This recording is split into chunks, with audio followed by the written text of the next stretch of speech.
Good evening, metal faithful. It is I, the mandated reporter, and frankly, I'm mortified. Almost made it through that time. Mr. Mark Radulich, and this is the Metal Hammer of Doom. Tonight, we are reviewing, for your listening pleasure, track by track, Lordi's Killection. Killection is the 10th studio album by the Finnish hard rock band Lordi, of which we've reviewed their last few albums on here. It was released on January 31st, and the band have said this album is considered a fictional compilation album and would contain songs you would normally hear in the early 1970s to mid-90s. Did they succeed? We'll soon find out. And joining me on this journey tonight, would you love a Monster Man? Maybe you'll love Jesse Starcher. How do you do, sir? You're live on the air with Rockin' Ruiz. Okay, maybe not. He got, eaten by a demon. The whole hellmouth opened up and swallowed that dude whole, along with his radio station and everything. Yeah, the demon had been pranking him all day. Why does this asshole keep... How is he on every line? So good. Yeah, this was a lot of fun. Yeah, man, we're going into... I don't know if I was part of Monstereophonic with you guys, but I know this. I was definitely part of the last Lordi album, Sexorcism, and this one. So rockin' good time is what Lordi always brings. So did we get it again in this album? I guess by the end of this podcast, you'll know for sure. Indeed. I know I've been looking forward to this. I always enjoy a good Lordi album. I've told the story before. I found out about them when Would You Love a Monster Man showed up in Pandora radio playlist while I was working out one night. And I was like, oh, these guys sound pretty rockin'. And I went through their catalog of albums, and I've been following them ever since. I turned you on to them. And boy, do you love a good horror story, you ghoul, you. Oh, yes. It's always fun. Yes, sir. So let's get into it. Now, we're not going to play the skits on here. So we're going to reenact them instead. We're going to do radio plays. Raza. That's my demon voice. Nice. That's scary. Oogie boogie boogie. There's mine. No, you gotta be the DJ.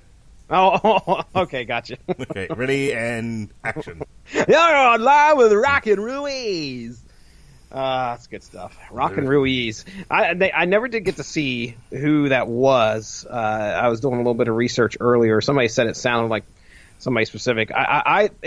For some reason in my mind, I pictured Matt Pinfield. Do you remember Matt Pinfield? Sure, from Headbangers Ball. Yeah, that's who I thought of. But I don't know if that's who this was or not. And also from that Limp Bizkit skit as well, if you remember correctly. Well, I guess it would be nice if I could touch your body. Touch your body. No, not everybody. It's got a body like me. That's right. All right. So we'll get into it. Like I said, we're not going to play the skits. We're just going to play the songs proper. So let's get going here with our first track, proper. This is Horror for Hire.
Well, we are just fire out of the gate.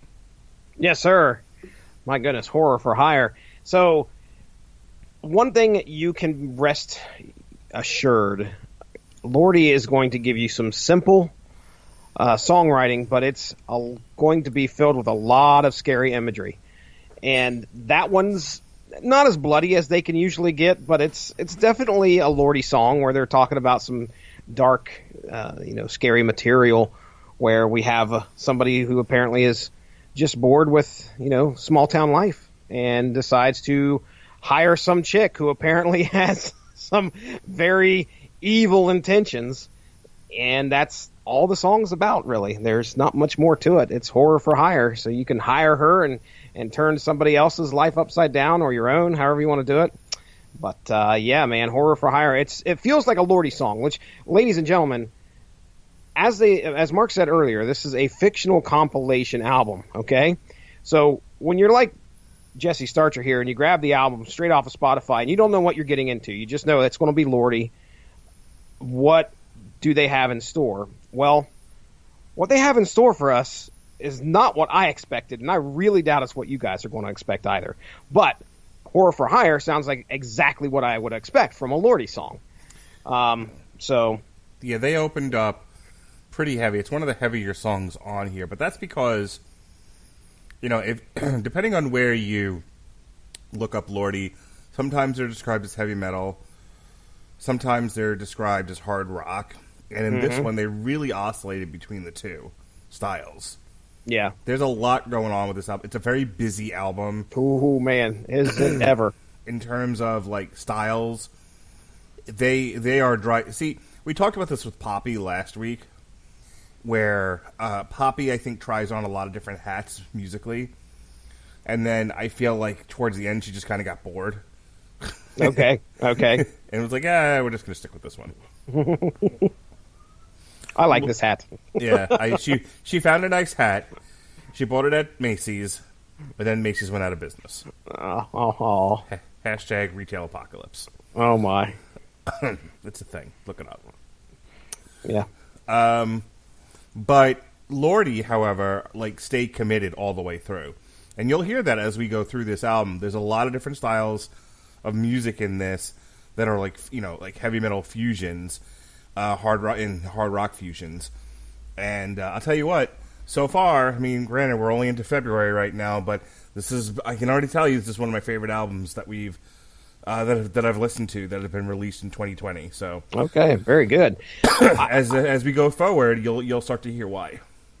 Okay, so yeah, just a real quick setup here. Probably should have done this at the beginning, but we talked about Rockin' Ruiz. This is there's pretty much a DJ at the beginning who it's not a DJ actually. It's just kind of an ad for a radio show where they're playing all the hard rock hits. And one of the things I wanted to point out which was so hilarious and actually made me go back and listen to some of this band.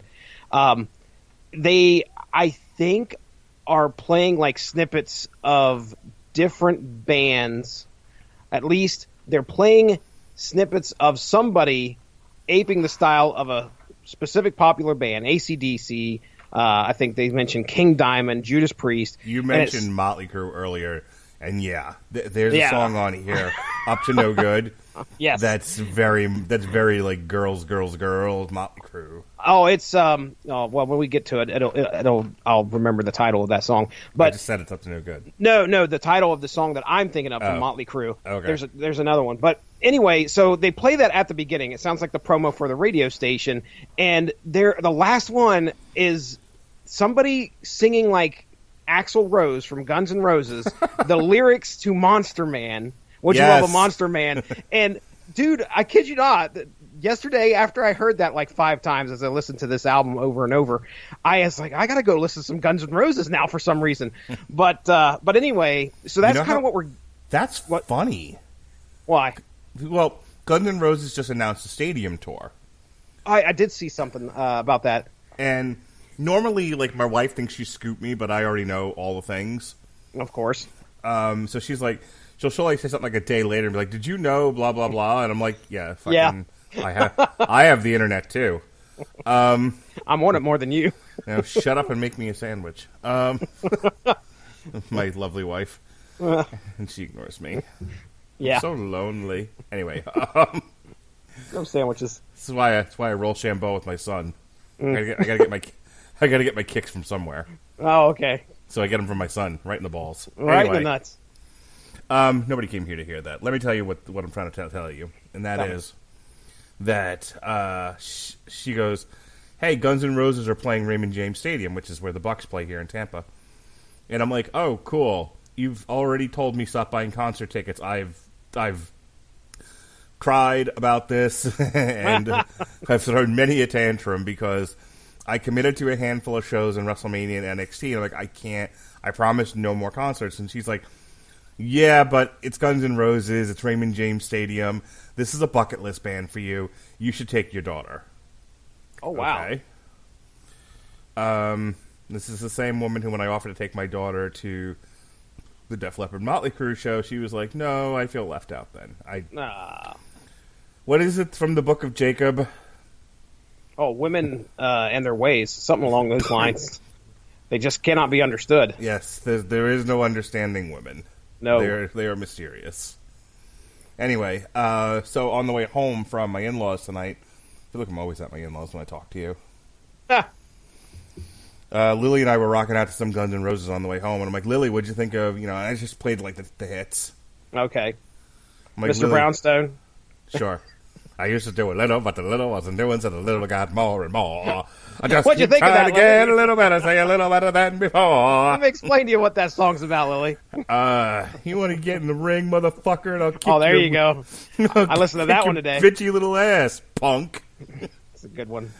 I used to love her, but I had to kill her. Oh, there you go. What do you think of that one, Lily? I used to love her, but I had to kill her. She bitched so much, she drove me nuts.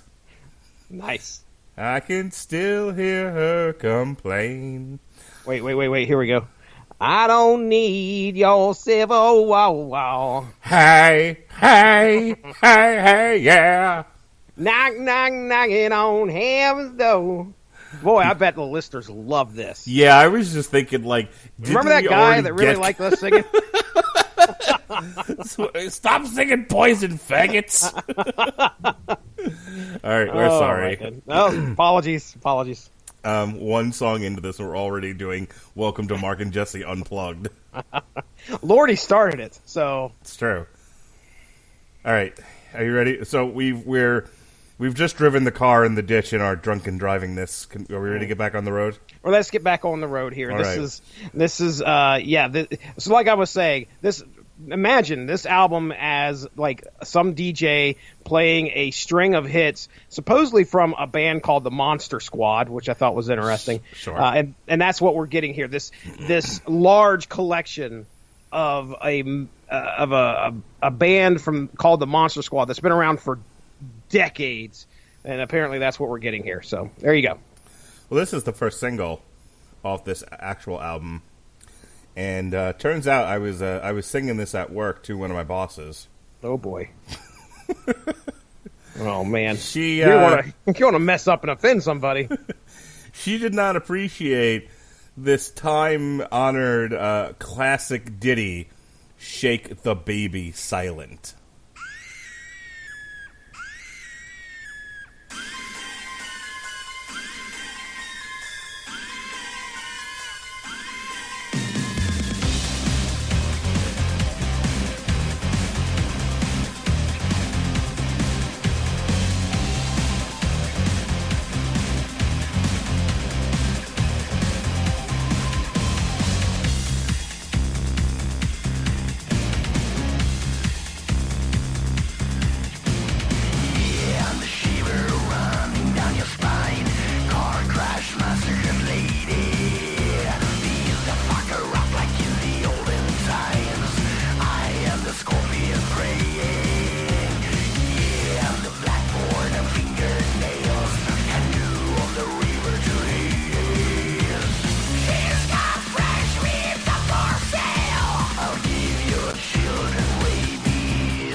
Rob Zombie, anyone?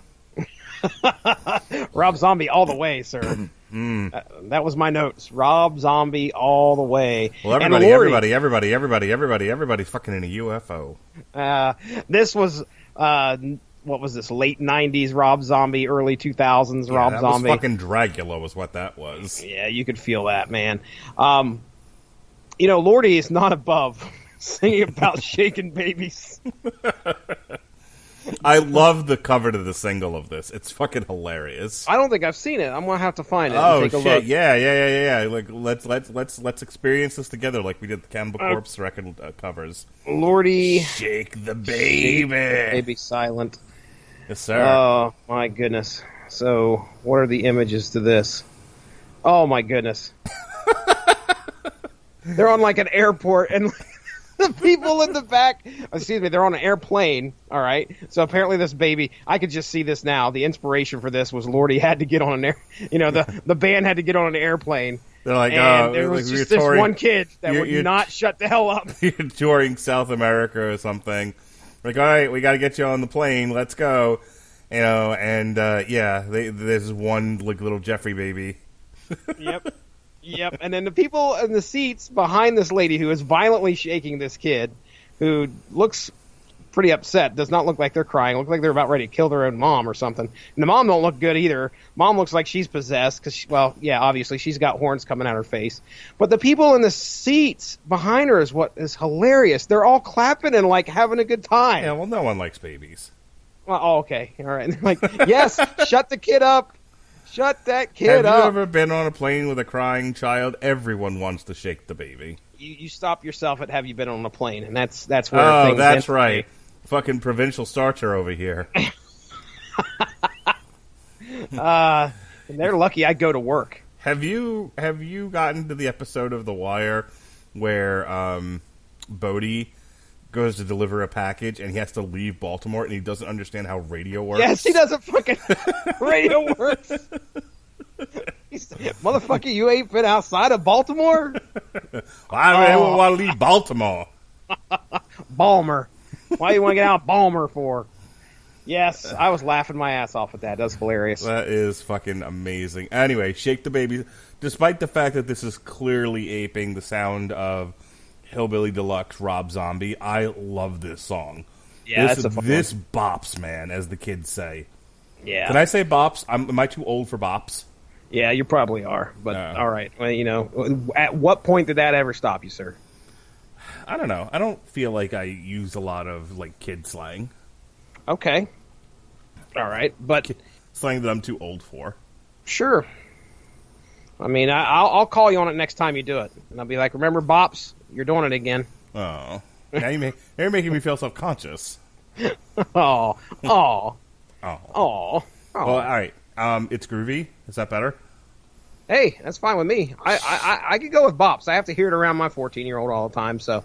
Oh, is she telling you about? Is she telling you about how all the K-pop bops? Yeah. Now it's Billie Eilish. Shake the Kira, shake the Kira, shake the Kira, silence. We have fun. All right, man, oh man, are you ready for this next one? Woo! Oh man. So this next one allegedly was written. The lyrics were written by Paul Stanley and Jean Beauvoir. Paul Stanley, obviously, of Kiss. Yeah. And Jean Beauvoir. How you spell that? Beauvoir.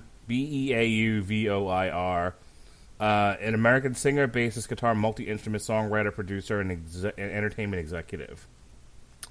Associated Acts, Crown of Thorns, Voodoo X, The Plasmatics, The Ramones, Little Steven, Kiss. There's the connection. Okay, all right.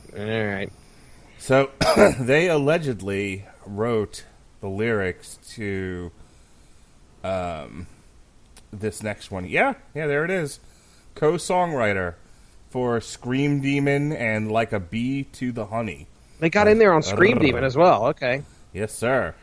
All right. Well, I don't know if our listeners are ready for this. This is some interesting. If you haven't heard I mean, if you're going to base what we're about to hear next off of what we just heard from the first two songs, you're incorrect. All right, let's get a swerve on, and that is from one lane to another. Here it is. This is Like a Bee to Honey.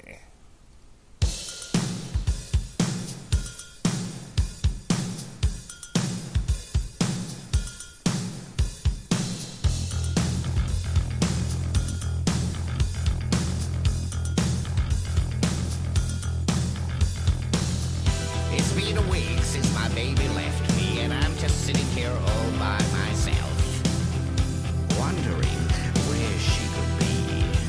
So if you're out there listening, honey, check out this groove and what I'm trying to say. Girl, it feels like a year since you left me. Just a week's gone by. But every time that we say that it's over, we give it one more try. I wish that I could forget you and go our separate ways. But everything I do keeps me coming back to you, girl. I'm just like a bee to the honey, sweet like a treat. I'm addicted to you, baby, like a bee to the honey. Gotta dip into your fruit jar. Like a bee to the honey, Jesse. Oh my goodness! Wow, was that a departure? I love it. Don't tell me, or don't expect me to get upset at what I'm listening to when I'm bobbing my head and wake up with this fucking song in my head. Obviously, something speaks to me. Yeah, there's such a dancey element to this, and I think there's more as we keep going here. But like Horror for Hire, like I think it's like traditional sounding metal, just hot fire, and then like Shake the Baby, Silent had that industrial kick, and then we go even more disco-y. We go even more dancey, dancier, dance-array. We get a little more dancier with like a Bee to the Honey, and it's like, wow, man, they really like embraced the dancier side of metal, if that's a thing. There's a staple in most Lordi songs that you can usually pull out. Okay, Mm-hmm. They're either talking about something dark, evil, scary, bloody, gory. Okay, that's your typical Lordi stuff. And then they definitely have gravitated toward the more sexual innuendo in the past, obviously with Sexorcism and a lot of what's on that album could potentially be wrapped some way to lean towards sexual innuendo. There is nothing in this song unless you're going to... I mean, Mark, if I said to you, baby like a bee to the honey, gotta dip into your fruit jar, am I...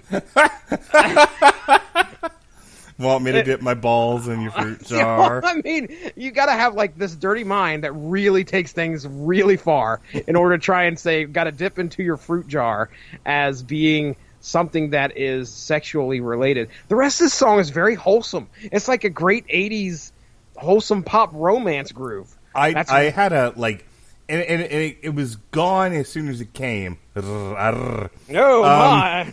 I got like 3 jokes, but I don't want to use them right now.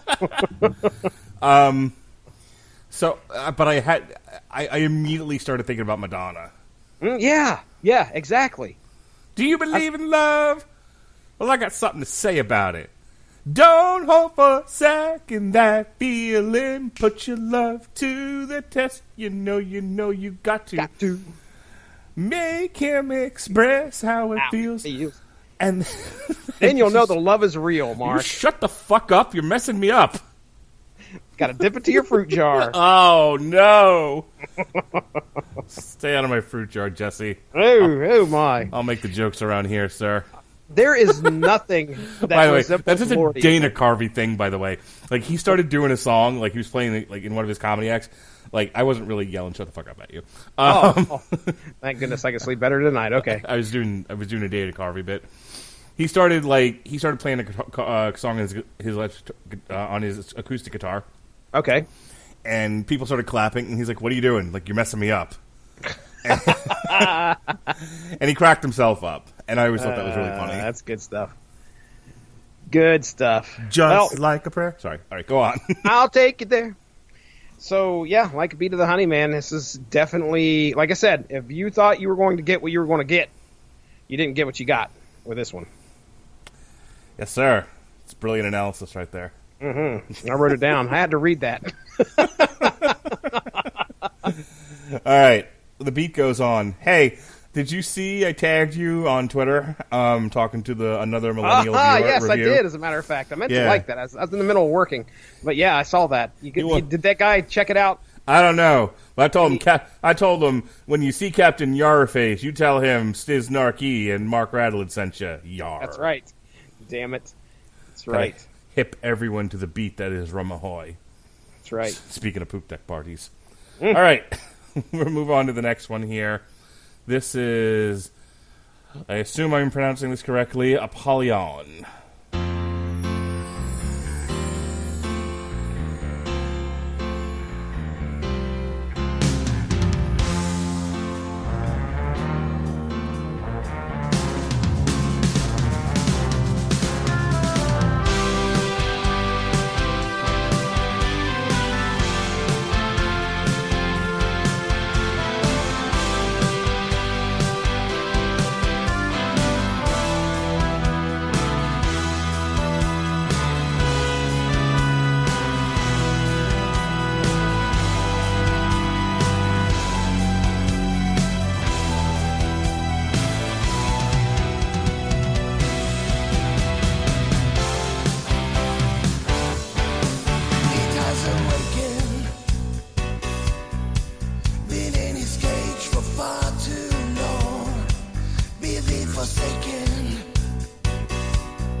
Kind of Evil Elton Johnish. Yeah. Would you like to know what Apollyon is, or do you already know? I know what a polygon is. Oh, all right. Well, this is not a shape, sir. No. All right. Just real quick, because I had to look this up. Is it a jar full of fruit? No, it is not a jar full of fruit. That song sounds pretty, I guess I would say, tame. Again, something that felt like it would come out of like the 80s, maybe the very early 80s. Yeah. Late 70s. It was also very Lordi. Okay. So, Apollyon is the Greek name for Abaddon, which Abaddon is mentioned in the song as well. The spiritual being or place named as the destroyer, not Gozer, or place of destruction in Christian apocalyptic theology. So that song that we just listened to, as tame as it sounded, when you look at the lyrical content, it's about the end of times. Interesting. Yeah. I mean, that's expected. It had a dark tinge to it. Okay.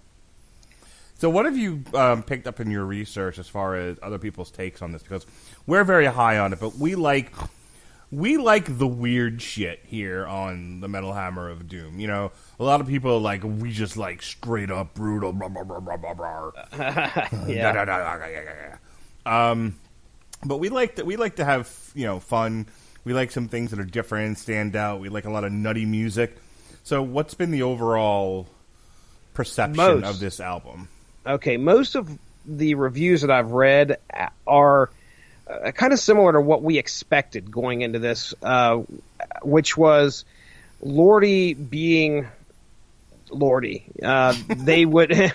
It's not like they're going to get something standard every time. All right, yeah. It's not going to be standard Lordi, because Lordi's standard is to mix things up and really throw a curveball every once in a while. And they experiment a lot. That was one of the words you'll hear me use in my final review of this. But they seem to like to experiment a lot, and this album definitely reflects that. So just to give you an idea, Sonic Perspectives has this listed at an 8.3 out of 10. So that's pretty high marks. Most of the other ones, I'm looking for anything that has a review number. So I would assume, this is out of 5 stars. Of course, this is one vote. We're outright geeky gives it. Somebody gave that a 5 out of 5. I will tell you that the Angry Metal Guy reviewed this album, or at least the site did. So I've got that set here. After I dug a hole in the yard for you, we'll come back to that, and I'll kind of give you their final words on the album. But it seems positive. It doesn't seem like people are shitting all over it, going, "Oh my gosh, disco! Oh my gosh, 80s." No, Lordi is expected to do things like this, I believe. They're expected to kind of push the boundary. They're also expected to have a very dark tone to a lot of their songs, and they don't disappoint in a lot of those aspects. They're definitely very much varied when it comes to the sound of the songs that we are getting, and they definitely keep the dark tone that Lordi's known for intact in this album. So most of what I've seen, pretty positive. Nothing where anybody has really got upset. We'll talk about the Angry Metal Guy and who reviewed that, and we'll kind of give you their thoughts, because I think what they're doing at that time is comparing it to previous releases, which, that matters sometimes. So, all right. This next one is called Blow Me Down. No, Blow My Fuse.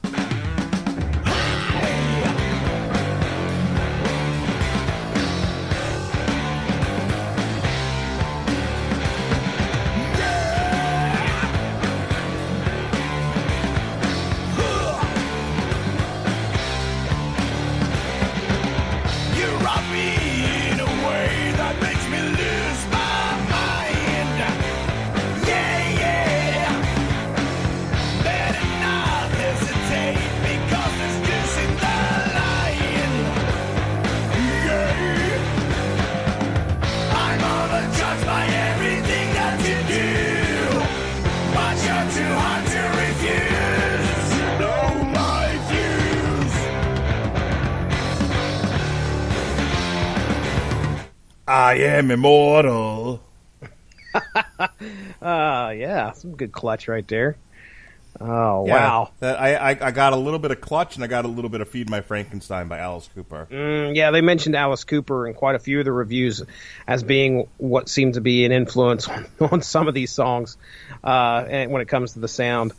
So I think I'm going. I don't know when it comes down to us picking our songs. I'm picking this one because I like Lordi and their take on like early 70s rock. I was just looking to see. I'll name you some top 1974 rock artists, okay? And you tell me if this kind of fits in with that. Let's take a look here. The Mamas and the Papas. Mamas and the Papas, 1974? Okay, well, here Partridge Family. Partridge. V for Vendetta. Oh, shit, here we go. All right. I will read you I'll read you the top 5. I don't know if some of these. Okay. So 1974, number 2 song was Leonard Skinner, "Sweet Home Alabama." Bachman Turner Overdrive with "You Ain't Seen Nothing Yet" at number 3. Oh, you ain't seen nothing yet. Yeah. Can't Get Enough of Your Love, Babe. Oh, that's Barry White. I don't think that fits in there. Well, kind of. Yeah. Well, yep. Rebel Rebel by David Bowie. Oh, Rebel, Rebel, your face is a mess. Oh, Love Hurts by Nazareth. I'm going down through. Rolling Stones had It's Only Rock and Roll. If I Like It. Grand Funk had Some Kind of Wonderful. That's some good stuff right there. This feels like something that you would hear from that era of music, and I like that kind of. I like that music. I like the sound of that, and I think Lordi does a great job aping it. So I'm going with when I do this, I'm going with "Blow My Fuse." That's the one I'm going to pick for the playlist. Okay, I mean that's not the right song. Well, Deep Purple. They were a band that was going on around that time. This is something that just comes right out of there and speaks to me. So I I have a feeling I know which one you're going to pick, but we'll see at the end. Have you already picked your song? Have we already passed it? I'm torn between the two singles. I'll be honest with you. Okay, all right. Well, that's understandable. I think I love "Shake the Baby Silent." I think it's great. Okay, But this next one was a bit of an earworm. Oh, okay, all right. So I came into work today, and this one particular supervisor, I think every time she interacts with me, just thinks I'm a horrible, angry rage monster. So I made it a point today to not be in any way negative around her because she has a tendency to take the littlest thing and blow it up into... And I'm always wrong, by the way. Oh, well, story of your life. I've said if detention ever shot Medical in the face, Medical would be told you need to communicate better. But if Medical ever shot Mental Health in the face, they would say you need to communicate better. Oh. We are the redheaded stepchild, and her, could be literally like somebody from Medical set my house and my children on fire. They're like, okay, but what did you do? The fuck? So, I took great joy in serenading her as I walked into work today in the busyness of the morning routine to this song. It's the second single, I Dug a Hole in the Yard for You.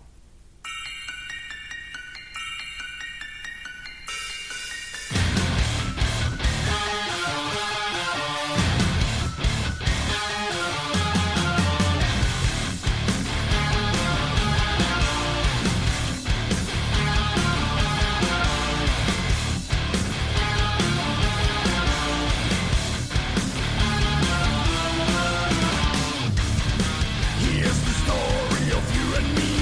Summer sparks and we knew it was meant to be. Something changed in your heart with the turning leaves. November cold when you tried to go, blaming me, I'm a monster that you don't know. New Year's Eve and I gave you a ring of gold. For better or for worse, you promise. The worst is gonna hurt. Lay you down under the dirt. My love is strong and it will find a way. You're saying stop, but I doubt that all day. I dug a hole in the yard for you, so you won't break my heart. I dug a hole in the yard for you, just to know where you are. I dug a hole in the yard for you. Oh my god. That is the Let's Go Slaughter He-Man of this album. Oh, nice. Oh, that's so... Oh my god, the rhythm on that, it's just... It's so good. Intoxicating, huh? You like it? Oh, intoxicating is a wonderful word for that song. It hits all the right notes. It's musically just a perfect song. Yeah. For this band, this is 110% a top tier, top shelf Lordi song. Yeah, and the lyrics support that. When you look at the lyrics, I mean, it's about a guy who kind of talks about his love for this woman and their relationship as it begins, and then as the seasons and months turn, it begins to fall to shit, basically. So at one point, this, I think it's the second set of verses here. November cold when you tried to go, blaming me, I'm a monster that you don't know. And then all of a sudden, New Year's Eve, I gave you a ring of gold. Now, the thing is that I think at that point, he had killed her. And then he put a ring on her finger, and the rest of the song is him talking about how he has a hole in the yard. At some point, he's going to bury her in it. Sure. But he can't part with her. Right. He has her there. And at the end of the song, he looks over and love Jesse Starcher. If you don't love a woman enough to murder her and bury her in the yard, she'll be yours forever, then you don't know romance. Okay, all right. And then at the end of the song, he looks over and he realizes what he's done when he sees that his wife, I guess, I don't even know if you can consider them married, but his love is actually dead, and she has been dead for a while. So, classic, sir. Yes. Classic Lordi. Obsession, horror elements, love, all the things that make a relationship great. Yes, sir. I sang it to my bosses. That sounds like a real way to get a promotion. Yep. I came into work, I looked right at my boss, and I said, I dug a hole in the yard for you. And she was like, well, that's sweet, but could we put somebody else's body in the hole? And I'm like, no, get in. Bitch. Get in the hole, please. This hole's for you.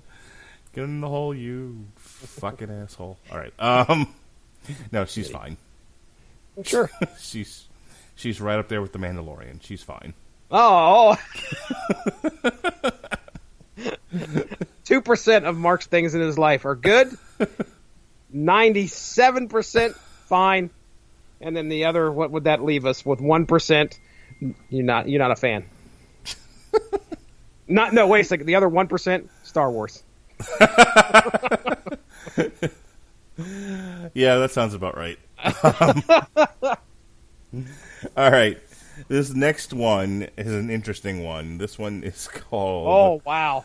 Yeah, this is like the Roger Corman song of the troupe. This is called Zombimbo.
I was very ABBA sounding.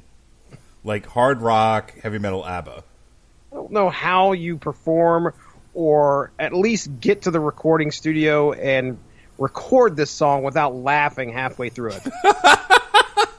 I mean, it's just so disco. Oh, wait a second. My notes are as such. L Disco L. Yeah, call Lordi. Put that one in the song. I mean, I wow. love it though. Dude, I don't know there's a about point you, where, but I am a disco duck. Yes. Okay. All right. Sure. I'm not. But I don't go back and listen to any type of like disco at all. That is really. Let me ask you a question. A purposeful blind spot. You ever listen to any ABBA? I know ABBA. I've listened to a little bit. Okay. You ever listen to ever see the movie Saturday Night Fever? No. Staying Alive? Starring John Travolta? Yes, sir.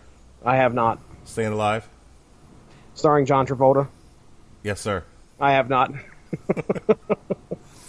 Not a disco guy. Did you not go to like weddings when you were younger? I'm sure that there was some kind of disco being played at some kind of early function in my life, but oh my god, man, I worked in catering throughout college, so this would be like the late 90s. So I graduated high school in '94, and then when I was in college, I worked in catering around my classes and on the weekends. So that would be '94 through '98. Mm-hmm. And I remembered, I'm trying to remember when I did all that. So yeah, it would have to have been that 4-year period. And fuck, man. Like, every wedding, every, like, party that we catered was just, there was so much disco. Wow. So much 70s. Yeah, dude. Yeah. You gotta remember, this is the mid to late 90s, and you're getting adults that are in their 40s, 50s, and 60s Exactly. at these things in the 90s. Yeah. So they would have been youthful offenders in the 70s. So they've got Rick James Super Freak counted as a fucking disco song. He's a super freak. They got Prince 1999 counted as a disco song? Yeah, maybe. Okay, this is bullshit. Michael Jackson's Billie Jean counted Oh, as yeah. Okay, all right. Go back and listen to... I'll play it right now. You don't have to. I believe you. Trust me. I think everybody's heard Billie Jean. What are you, one of the people listening to this review? I guess I can't forget the Bee Gees. I mean, my goodness. Oh, shit. Well, you can tell by the way I use my walk. I'm a wanted man. No time to talk. Yeah, I mean, this wasn't anything. Disco was not something that I went back and, like I said, purposely listened to. Purposeful blind spot for me. However, I think that's why I appreciate this album so much. This is hitting all the notes in my jams. oh, okay, that's cool. That's really cool. But you can't beat a story about a freaking, a poor girl who boogied herself to death and becomes a dancing zombie. That makes a ton of sense. I've been to a lot of clubs where there are a lot of dancing zombies. A lot of zombimbos out there. You just summed up my early 20s. Dancing amongst the zombimbos down in the village of New York. Spectacular. Oh, my God. I'm going to tell everybody about the zombimbos tomorrow. Zombimbo. Zombimbos. You can dance. You and I. Having the time of our life. Come on, Jesse, sing it with me. Oh, my goodness. I can't because I don't know that song. Actually, I know the song you're singing. I just don't know the lyrics. Dancing Queen. Dancing Queen, ABBA. So I think my daughter was listening to that song a couple days ago, actually. You ever just grab one of your son, twirl him around the room, and tell him that you can dance, you and I, having the time of our lives? Nope. I have. Nope, I have not. Oh, I torture my son. Hey, come here, Jonas. Does not surprise me. You can dance. You can dance if you want to. You can leave your friends. The funniest thing happened this morning. So you know how I'll like play a song in the morning to get my kids motivated to get dressed and get out the fuck out the house. Like, we got to get this stopped. Hurry, get dressed and run. Well, that's kind of what happened. So my son's like, basically, my son is treating the new Sonic the Hedgehog movie like it's fucking Avengers Endgame. Oh, Like, wow. He is like counting down to this shit. No kidding. Yeah, he's like, fuck all the rest. I'm all about Sonic, bitch. Like, all right, you're almost 6. Calm the fuck down. So he keeps asking, like, when is Sonic coming out? When is Sonic coming out? When is Sonic coming out? And I'm like, shut up. Comes out in a fucking week. Calm your tits. Calm your tits, boy. So today, he's like, what day is today? Like, it's Wednesday. It's like, that the middle of the week? And I'm like, yeah, it's hump day. And he looked up, and he looked like he saw a fucking ghost. Oh, no. Okay. And the first words out of his mouth were, no! Don't play the hump song! Well, I guess that seals the deal. We know it's being played. I imagine you immediately went to it. I couldn't stop laughing. I didn't even get to the song because, like, it's so funny because my wife comes running around the corner, smoke coming out of her heels, just like, I think it's hilarious that your kids know you so well they knew exactly what chicanery you were going to get up to and told you to stop before you could do it. Yeah. Oh, it's great. That is good stuff right there. If you're a youthful young person and you're listening to this podcast, like, I hope you take the lessons. This is less about music and more about parenting techniques and skills. That's right. That's right. Take notes. Yes, don't treat your children like Fabergé eggs. Don't be a helicopter parent. Don't be a lawnmower parent. Be a grab your child and spin them around the room yelling Dancing Queen parent. Perfect. Won't get any strange looks. Be a Rochambeau parent. Oh, yeah, there you go. That's a... That's the answer. I told you about that, right? Rochambeau. Yes, you told me about. You told me about the Rochambeau, sir. It's on your Facebook. Yes, sir. I've read it. Why is that a thing? I'll tell you why, Jesse. Because I'm up to no good.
She's got the looks I'd kill. Bow, bow, bow, bow. Yes, sir. Yeah, see, that's the one I was trying to remember. That Motley Crue song, "Looks to Kill." I said it 3 times. You did not say "Looks to Kill" 3 times. I said it was up to no good. It was the Motley Crue song. Yes, you did, but you said it was something different. Damn it. I thought because of the in the beginning. Oh yes. Totally, I got like a girls vibe. But then as it kicks in, I'm like, oh, this is the looks that kill. Mm-hmm. And then like you just texted me, and I'm like, I know. Well, Motley Crue's lawyer is on the phone as we speak. So this is... Yeah, and he says, sue, sue, sue. Sue, sue, studio. All of a sudden, Motley Crue's lawyer is... Phil Collins from Genesis. I don't understand.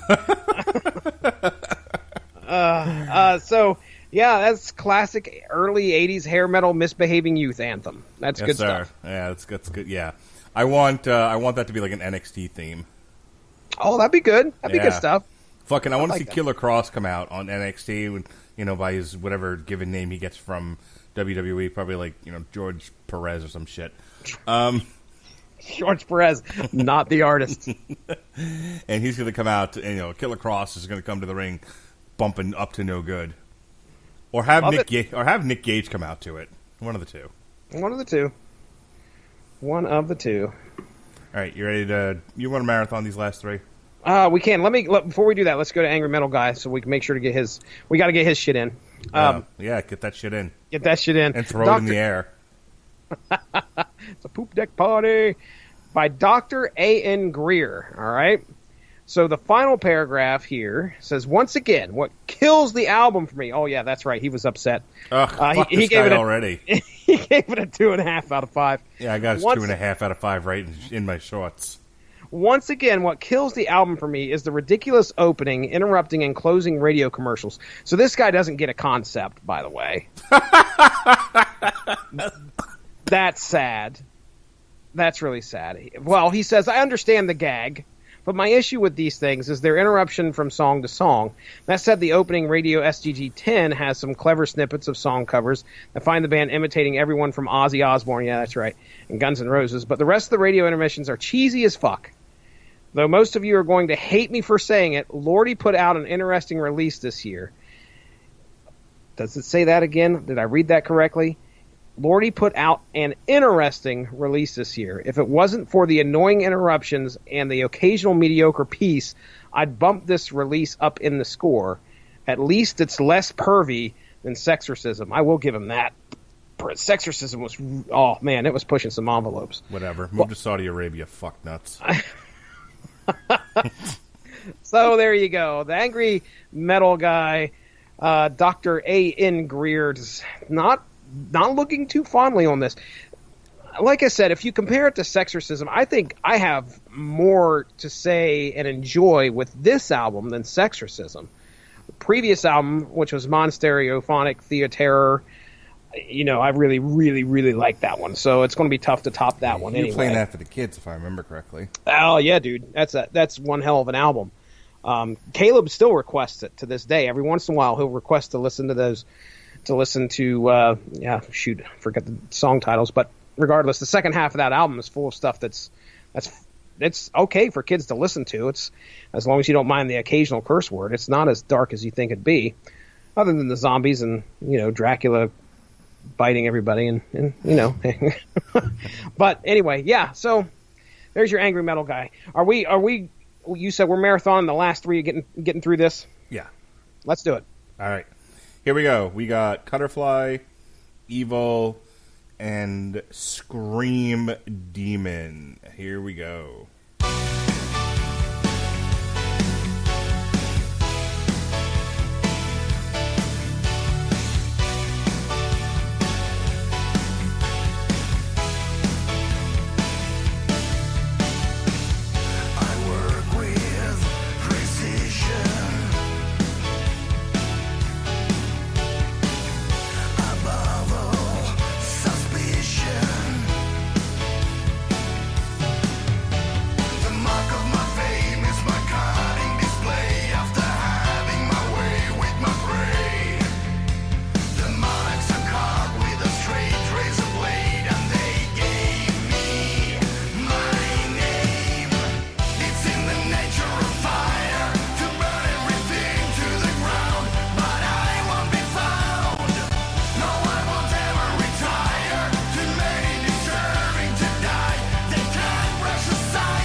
All right. I'm going to give you my grade for this whole album. Oh, well, let's hear it. By the way, Evil kicks fucking ass. Yeah, you know what? I was really on the fence between Blow My Fuse and that because Evil's really good when it comes to the sound of some heavy fucking metal from Lordi. So, but I went with, I guess, the one song that would potentially support the purpose of this album. So there you go. I went with Blow My Fuse. Okay, well, I'm sticking with the second single off of this, the one that's the most Lordi. I dug a hole in the yard for you. All right, I am adding it to the playlist right now. What's the final grade, man? A, solid A. Solid A. Probably could lose that last track though. Oh yeah, Scream Demons. There's a couple tracks on here that they fit in with the narrative of the album. Obviously, Sure. we're trying to get the genre spanning stuff going. So but okay, that's fine.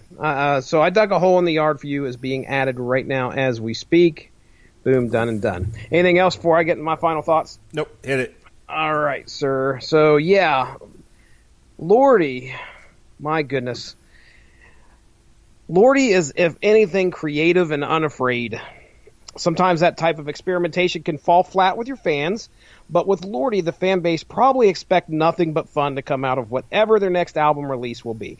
Quite frankly, if you can't handle the fun of this album, just fucking bury yourself in a hole in the yard. I got a hole in the yard for you. Yeah, holy cow. With Killection, you get Lordi having a blast, giving the fans a gory good time, not afraid to give you what they are known for, peppered with a lot of decade-spanning, genre-hopping surprise. For myself, there may not be a lot of repeat listens of the whole album, but there are definitely some tracks on here worth revisiting later in the year. So there you go. I enjoyed it myself, Mark. Had a good time, dude.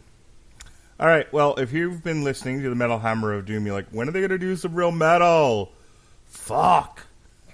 They started with, like, Kiss, and then Mystic Prophecy, and then Poppy, for fuck's sake. Now they're doing Lordi. My God, what's next? Well, what's next? Sepultura. Oh, that's... Yeah. They should be feeling that one. Yes, sir. And then we got the Hollywood Undead, New Empire, Volume 1. Demons and Wizards, Jesse. Have you been touched by the Crimson King? I have not yet. Trying to avoid getting touched by a Crimson King. Oh. It doesn't sound too appealing. Oh, everybody is fucking in the UFO. But they're also... Everybody's getting touched by a Crimson King. Everybody needs to be touched by the Crimson King. Ooh, okay. I turned off all of the mechanisms to make you listen to stuff on here, and frankly, I'm tired, and I just want to end the show. Oh, okay. But I'm telling you, man, your homework assignment is go listen to Touched by the Crimson King by Demons and Wizards. Got it. And then report back to me. Report back. Got it. And how about I do that? I will do that when we do the Demons and Wizards album. Yeah. Sounds great. Okay. And then after that, we've got Five Finger Death Punch. Oh, Jesse, we've got calendar updates. Oh my! Oh shit! What is happening? Do you hear the sirens? Yeah! God damn it! Oh, body counts in the house. Body count. All right, what's going on there? What's the update? Body count. Carnivore. March 11th. Okay, very good. Then we got Code Orange underneath. Currently touring with, or planning to tour with Slipknot for Knotfest. They got a new album out. We'll review it on March 18th. Code Orange, responsible for the remix of The Fiend's, Bray Wyatt's entrance music, Let Me In. Sweet. We got the new Ozzy album, March 25th. Ordinary Man. Ozzy Osbourne is 500 years old. Yes. Yeah, things are... we'll talk about that probably when we get to the album, because it's not looking good. April 1st. It's not April Fool's Day. It's Heaven Shall Burn, baby. From Germany. Boy. Oh my God. Boy. Have I ever played these guys for you? Heaven Heaven Shall Burn? Shall Burn? Yeah. Did we do a Metal Hammer of Doom extra for them? Maybe. Okay. Well, no, All right. we haven't gotten that far yet. Oh, okay. I'm saying we might have done an album review like a little ways back, but yeah, Heaven Shall Burn is fucking dope, dude. They are amazing. Nice. So they got a new album out of Truth and Sacrifice. If you haven't listened to much Heaven Shall Burn, go check out some of their earlier shit. It's fucking amazing. Okay. We take a week off to deal with WrestleMania, and then oh shit, Testament, Titans of Creation. Oh man, I hope he's got a pot smoking song on there. I hope. And then April 22nd, Nightwish, Human Nature. Oh, wow. Yes. More Nightwish for your ass. Oh. Okay, yeah. Oh, and then we gotta wait for more albums to drop, but I can tell you this right now. Lamb of God, May 20th. Yeah, and Lamb of God's got a new album coming out. A self-titled album on May 8th. We're going to get to it May 20th. I like it. And then June 3rd, day after my birthday. Happy birthday to me, Static X, Project Regeneration. Ooh, happy birthday to me as well then. Damn, that'll be fun. Yeah, so, we're going to quit fucking around and getting some real metal. I like it. All right. In the meantime, in between time, David Wright and I just dropped Lost in Space Season 2 from Netflix. We did a review of that. Jesse and I reviewed the porn Lost in Space. This is Lost in Spaces. Lost in cleavage. Just kidding! We reviewed the first 5 issues of the Innovation comic Lost in Space. Myself and John Ward did coverage for Ugos versus Dallas Jr. Pat and I did the next chapter in boxing history with Rocky Marciano. We did a TV party for The Witcher, Season 1 on Netflix. Our last Metal Hammer of Doom was Poppy, I Disagree. We did reviews for the Royal Rumble and Worlds Collide. And then Jesse and I did a review for The Witcher. Although rain, no rest for The Witcher. Oh! House of Glass. My House of Glass. That's right. So, that's what we got in the archive. It's on W2M.net. Check it out. If you haven't had an opportunity to subscribe to us on our new feed, just put in W2M and you'll find us. We're on Spreaker. We're on Spotify, Overcast, Bullhorn, wherever you listen to podcasts, Apple Podcasts. And if you do happen to listen to us on Apple Podcasts, give us a star review. I'm not telling you how many stars. You give us what you think we deserve. Yeah, that's right. And if you're really feeling kind of lucky, Bugs Bunny and Donald Ducky, then please write a little comment to us on Apple iTunes. Tell us how much you dig our vibe. Yeah, we'd love to hear from you. So, in the meantime, in between time, as Mark Radulich likes to say, we do have Unspoken Issues out there. If you guys like comic books and you'd like to hear us talk to comic creators, we talk to a colorist, an editor, and a writer all at the same time. One Gregory Wright came on the podcast and discussed his career in Marvel and DC, and he's a prolific creator in comics. And folks, you would definitely dig that interview. Me and Chris Armstrong asked him a few essential questions, especially if you are a 90s comic book fan. And we should have a couple other episodes out there for you. I think actually our discussion on Spider-Man 14 dropped on Unspoken Issues as well that same day. So other than that, I mean, yeah, Mark's done most of the plugs, source material, and all those other good ones. I guess we'll go ahead and get out of your hair for the evening, and we'll be talking to you next week. Mark Radulich, take us out. All right, thank you for joining us here on the Metal Hammer of Doom and Mark and Jesse Unplugged. Yes, sir. We'll see you next. To you again. Yes, sir. Good night, sweetheart. Well, it's time to go. Beautiful. Where were you on that? I'm posting on Facebook right now.